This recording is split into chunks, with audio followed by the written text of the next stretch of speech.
Lainey Wilson, you're on the Oscars shortlist for Best Original Song for co-writing the song Out of Oklahoma from Twisters, which you also performed. Well, first off, what would an Oscar nomination mean to you? Oh my goodness. Just that sentence right there just gave me all the feels. You know, all I've ever wanted to do is sing and write music and tell stories, and it's just really cool to see all the opportunities that have come just from this dream that I had. I mean, I was a 9-year-old little girl writing and just trying to tell stories to anybody who would listen.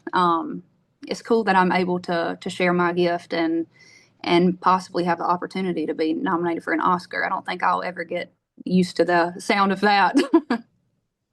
And you've done a lot of performing, obviously, as a recording artist. And what would it be like, do you think, if you got to perform at the Oscars? You know what? I think my family would really start thinking at that point that I was doing something. um, no, it would mean so much to me, and honestly, it would mean so much to the country music community.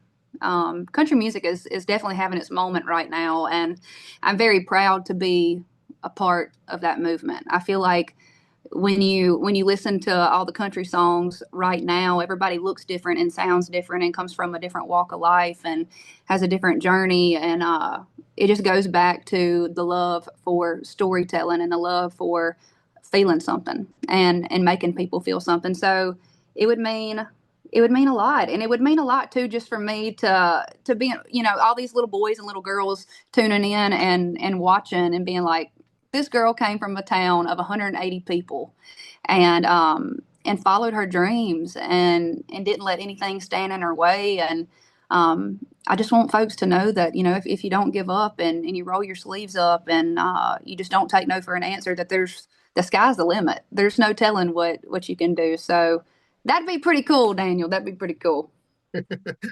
Now you're already kind of in very elite company just to be on the short list, with artists like Pharrell and Elton John and Lin-Manuel Miranda. It's such a wide-ranging group. What's it like to be kind of on such an eclectic list? It is.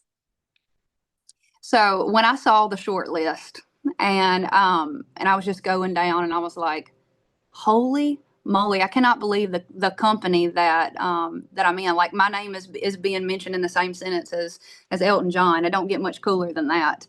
Um, it feels I feel just very thankful and very proud and also humbled. And at the end of the day, like, I didn't start doing this for the awards and the accolades, but there is something very powerful about people who do what you do and people who know everything that it takes to go into writing and recording a song and putting it out and being a part of all the things that you try to be a part of, for them to take notice of that and for them to be cheering you on, for the people that you look up to and the ones that kind of paved the way for you to be mentioned alongside of them and for their people to also be believing in you too. It's something I don't take lightly.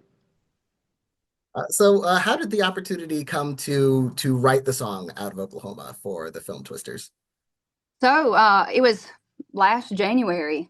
It was around this time we got a call and they said, we're looking to do the Twister soundtrack and we want the entire soundtrack to be country. And my ears perked up and that was very exciting for me. And once they kind of went down the list of all the names that they were interested in having be a part of the soundtrack, I was like, wow, if they can pull this off, this is really going to be something cool to be a part of. So I was one of the very first artists that they brought it to and said yes. They said, we have this specific scene.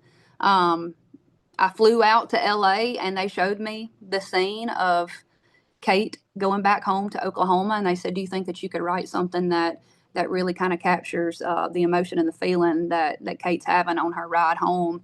And I felt myself in Kate. I felt like it was really easy for me to be able to kind of step into her shoes and write from that perspective because I feel like I have felt a lot of the things that Kate has felt herself. So I knew that I wanted to be a part of it. I knew that I was like, it really just scratched my songwriting itch. I love stepping outside of the box. And of course, I love writing music for myself, but it's a really cool exercise to be able to write specifically for something. And this is the first time I was able to actually see a scene from a movie and just continue to visualize that as I was writing the song. And I loved it. Probably a little bit too much. I'm like, when can I do it again? And how did the songwriting process differ for getting to take that inspiration from a scene, from a character in a film, versus a song you would write for yourself under normal circumstances? Well, first of all, I knew that there are so many people in Nashville that I could call on to help me to write the song. I knew that I wanted it to be called Out of Oklahoma. I kept singing this melody. I kept singing this kind of like swirling around melody that reminded me of how a twister might would sound, kind of ups and downs. And I felt like it was really important to capture that feeling with the melody. So I was like, okay, who could help me do that? And there's these two guys, Luke Dick, who I've written with many times, and Shane McAnally, who I had never written with until Out of Oklahoma. But I've always been a fan of what he does, and I knew he was the kind of writer, and so is Luke, where they have a task in front of them and they can do it. If you say, "Hey, I want you to write about this Apple computer right here," they are able to step into the shoes of that Apple computer and write everything that it's feeling. And so um, I knew that we were going to knock it out of the park if I could sit down with them. And uh, it was cool to be able to have to have the vision. When we're sitting down and writing music for myself, at the end of the day, we're always like the best idea wins. If it's my idea, if it's down in my hook book, that's where I type all of my song ideas. Or if another songwriter brings it into the room, we just keep throwing things against the wall until something sticks. And that might mean that day you're writing a song about drinking beer or riding around in your truck on the farm or a heartbreak song. But the day we sat down to write Out of Oklahoma, we knew what the song was called. We had seen the scene from the movie. And now we were like, okay, we just cannot let this scene down. The scene was so powerful. And so it just captured you. And we knew the emotions that we needed to bring to it. So we fought for it. We fought for every line. We fought for every syllable.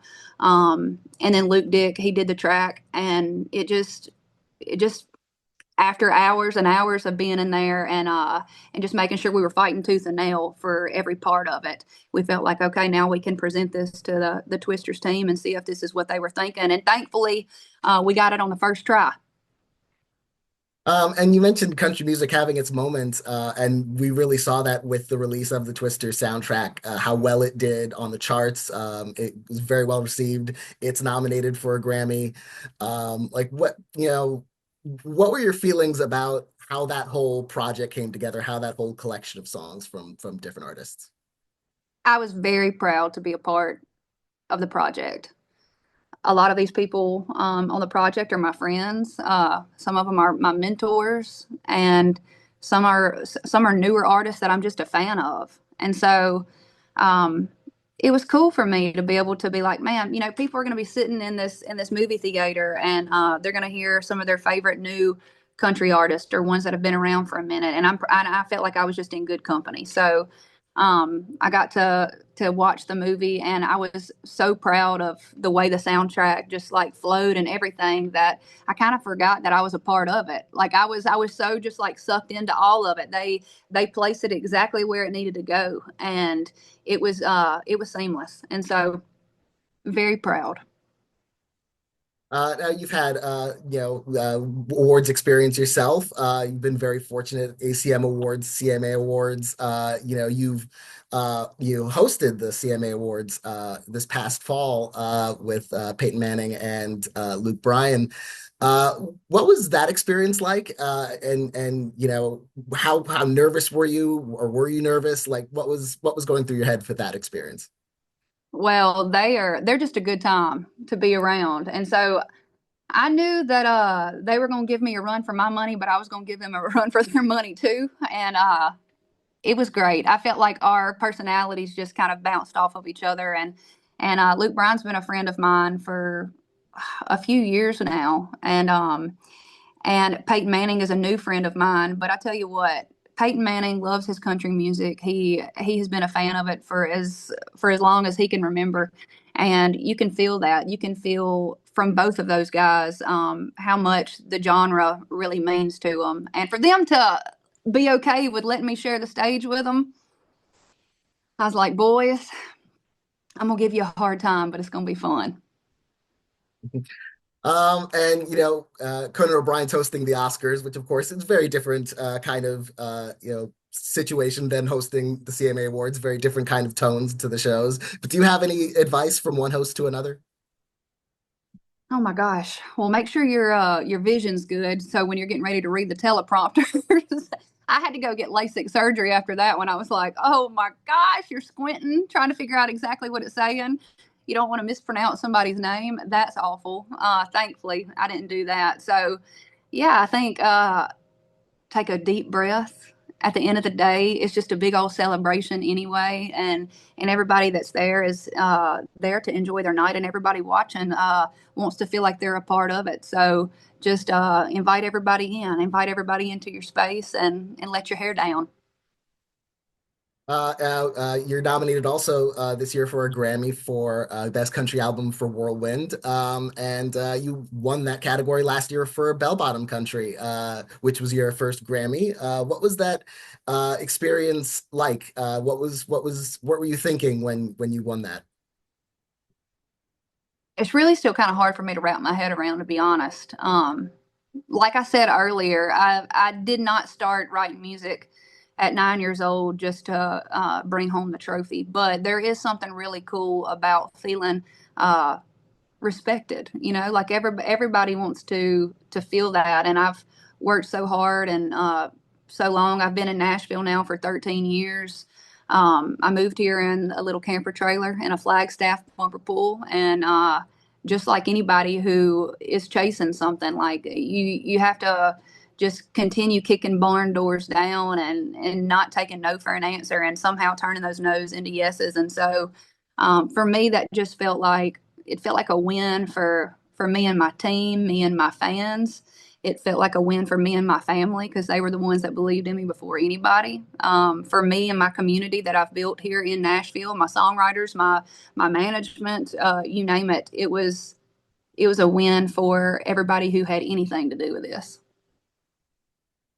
And another major moment for you awards wise was winning Entertainer of the Year at the CMAs in 2023, which was special also because you were the first woman to win that for 12 years, since Taylor Swift 12 years earlier. What did that mean to you? First of all, it's a dang shame. I agree. That's a dang shame. There's so many incredibly talented women who have absolutely deserved to be Entertainer of the Year, and and a lot of those people are my peers and my friends, my mentors, and people that like I call them and I pick up the phone. I say, "What do I do in this situation?" And they've paved the way for people like me. So hats off to them. I would have never had that opportunity if it wasn't for them. But man, Entertainer of the Year. That's one where you're like, all right, there's these people who thought that I was Entertainer of the Year, and then there's some who didn't. So now we got to show them why they chose me to be Entertainer of the Year. So for me, it was not just like, okay, we did it, we've done it.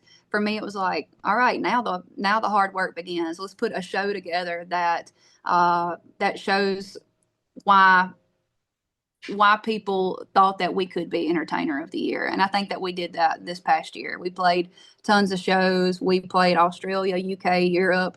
We had a tour here in the States. We went to every corner of America. And that's what it's about. It's just about entertaining and making people feel something. So I think we held up our end of the deal. Now, you've fortunately been able to accumulate multiple trophies over the years. The Grammys, the CMAs, as I mentioned. Do you have a special room or area for your awards where, you kind of are able to reflect on all that good fortune? I do, Daniel, and I'll tell you this. I just got me like a few shelves. I say a few because I was like, I don't think one shelf is going to be able to hold all these things. So I got a few shelves built upstairs, kind of like in my little landing area. and that's where I have some plaques on the wall, and I have all of my trophies set up. And once the shelf got built and I unboxed all of my trophies that I've accumulated in the past few years, it put some stuff into perspective. I was it standing back and kind of walking up the stairs and seeing all the accolades and everything. It was just, I was like, man, we've covered a lot of ground in a short amount of time. So feel very blessed. I don't look at the trophies every day though, because they could be here today and gone tomorrow. And what's the kind of first awards memory that you have that was particularly special to you? Oh my goodness. Well, let's take it on back to when I was 13 years old and I won the Honky Tonk Talent Search. That right there. The Country Colgate Showdown, all of those. I was in it to win it. And but I think for me it was ACMs when I won Song of the Year, because I take so much pride in my songwriting. And I was a songwriter before I was an artist. And to win Song of the Year with a song of mine called Things a Man Ought to Know, I just felt like, okay, these folks really do care what I have to say. And I think words are so powerful. That's why I wanted to become a songwriter in the first place. And so for people to acknowledge that, that meant a lot to me.